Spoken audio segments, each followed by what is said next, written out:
मार्गदर्शक जिसके पास नहीं होता उसे तो एक दिन जलना ही होता है। युधिष्ठिर कृष्ण से बड़ा था, भीम कृष्ण से बड़ा था। हेलो, ये पता है कि नहीं? तो इनको लगता ही नहीं था कि कृष्ण जी गुरु भी हैं। उम्र में बड़ा होना और उम्र में छोटा होना जीवन में ज्ञान और मार्गदर्शक का पैरामीटर नहीं है। मार्गदर्शक कोई भी हो सकता है। अगर आपके पास मार्गदर्शक इसलिए नहीं है कि सर मेरे लायक कोई मिला ही नहीं, और तेरी बापू तेरे लायक कोई मिला ही नहीं, तू पुष्पा बन के घूम रहा है।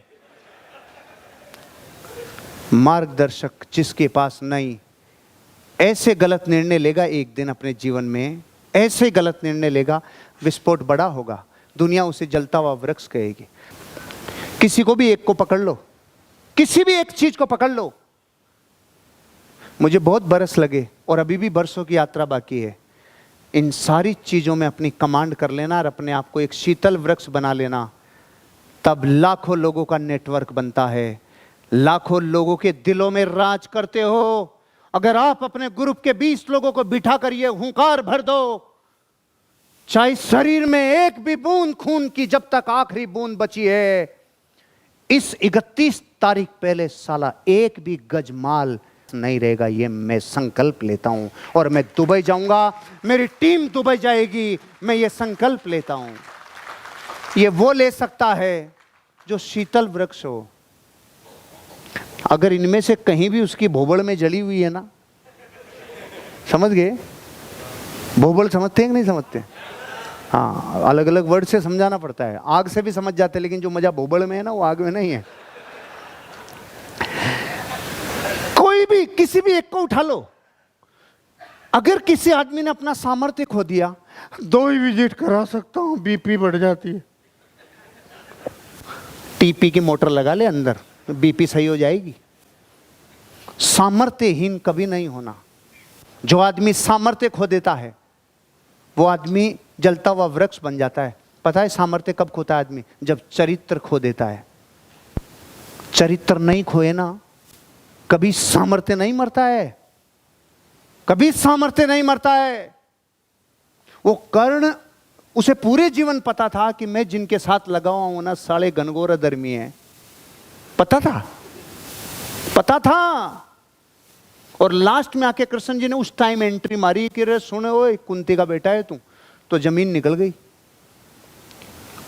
कब? जब अब परसों पहले दिन मारना है नंबर, अब जाके कृष्ण जी भी बापू थे कि कब किसको क्या बताना है, टाइमिंग भी इंपॉर्टेंट है। लेकिन वो कर्ण था, उसने कहा अगर मैंने आज भी मित्र के साथ धोखा किया तो वो करोड़ों माताएं ऐसे ही अपने बच्चों को नदियों में बहाती रहेगी। मेरी माता तो वही है जो राधे है, मेरी माता वही है। कर्ण ऐसे ही साधारण आदमी नहीं था भाई, ऐसे ही महादानी नहीं जुड़ा उसके आगे भाई। अरे वो अकेला उधर खड़ा था, तभी तो ये दुर्योधन फुदक रहा था। उसकी वजह से सारे फुदक रहे थे। वो इधर हो, काम खत्म है। कुछ कह गया, उसका सामर्थ्य कभी भी नहीं मरा।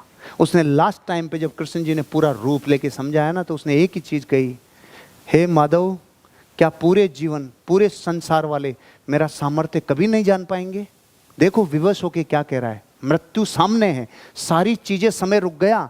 कृष्ण जी संबोधन कर रहे हैं और वो कह रहा है, हे माधव, मैं मृत्यु का आलिंगन कर रहा हूं, क्या ये संसार मेरा सामर्थ्य कभी नहीं जान पाएगा क्या? कृष्ण जी के आंसू आ गए और बोलते हैं, तुझे मारने के लिए तेरा रथ का पहिया इस धरती पे गड़ाना पड़ा, तुझे निशस्त्र करना पड़ा, तेरा कुंडल और कवच लेना पड़ा, उसके बाद तुझे मार रहे हैं। इतना तेरे लिए समझने के लिए काफी नहीं है कि पूरा विश्व तेरे सामर्थ्य को मानेगा? इतना काफी नहीं है? किसी एक को उठा लो मेरे भाई, क्योंकि मेरे को तो जीते हुए वर्ष हो गए। हेलो, मैं तो भीग रहा हूं, मैं जी रहा हूं इनको। अगर पहल करने की बात होगी तो सबसे पहले करूंगा पहल, सबसे पहले। पहल तो करो, मुझे किसी में उठा के देख लो, किसी भी जगह उठा के देख लो, एक भी चीज जो जलता हुआ वृक्ष बनती है, मैं अपने आप को पीछे हटा लेता हूं। तो मैं आपसे पूछना चाहता हूं भाई, मेरा पहला टॉपिक समाप्ति की ओर है, और पहला टॉपिक, विश्व के सारे धन, सारे सुख संपदा के दरवाजे को खोलने वाला टॉपिक है। आप आत्मा से आवाज देके बताओ, क्या आज के बाद आप लचीले बनोगे? अपने आप को ठंडा वृक्ष बनाओगे? अगर आप ये कर लोगे तो प्रकृति पे आप बहुत बड़ा एहसान करके जाओगे। एक भी आदमी जो ऐसा काम करे जो विश्व में थोड़े से लोग करते हैं, तो पूरी प्रकृति हंसती है दोस्त, हंसती है। जब आप आज लंच में किसी को माफ करोगे जिसको 10 साल भी नहीं किया, पूरी कायनात हंसेगी। एक आदमी के भीतर रावण हटा और राम जी विराजमान हुए। एक को भी करोगे तो जलता हुआ वृक्ष नहीं बनना, जलता हुआ वृक्ष नहीं बनना।